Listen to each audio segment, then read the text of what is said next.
अजीज़ों, मैं इस वक्त अपनी बहन और अपने भाई रियाज अंजम और सिस्टर फरद के साथ युगस्कला फिनलैंड में हूँ और ये बहुत ही खूबसूरत जगह है। लेकिन एक बात आपसे ज़रूर करना चाहता हूँ, देखिए इधर कितना खूबसूरत मंजर है। सबसे पहले फिर मैं दूसरी तरफ आपको लाऊंगा। लोग कहते हैं कि पाकीज़गी निस्फ़ ईमान है, यानी सफाई। लेकिन देखिए कि इन लोगों ने, जिनको शायद हम पाकिस्तानी काफिर कहते हैं, कितने खूबसूरत तरीके से अपने शहर को और अपने इलाके को खूबसूरत तरीके से उन्होंने सजा रखा है और सफाई का ख़ास इंतज़ाम है। जिधर जाएं आपको सफाई नज़र आएगी।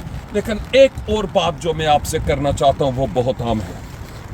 शायद पहली बार मुझे जर्मनी में इत्तफाक हुआ कि इस तरह के कुछ ताले वगैरह देखूं, लॉक्स। ज़रा अगर थोड़ा सा आगे आए तो ये देख लीजिए ताले हैं।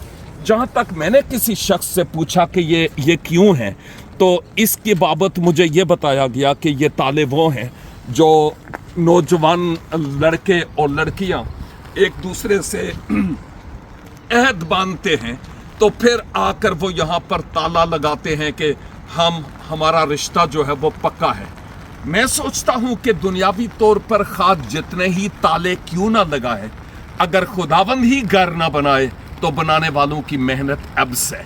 मैं आपसे यही दरख्वास्त करूँगा कि खुदारा रवायात और ट्रेडिशन और इस तरह की चीज़ों को छोड़कर अपने इस कीमती और मोहब्बत भरे रिश्ते को खुदावंद के सुपुर्द करें, क्योंकि जब खुदावंद रिश्तों को मजबूत करे हमें अंडरस्टैंडिंग भी मिलेगी, एक दूसरे को समझेंगे भी, और खुदावंद हमें और ज़्यादा एक दूसरे से मोहब्बत और प्यार करने का फजल बख्शेगा।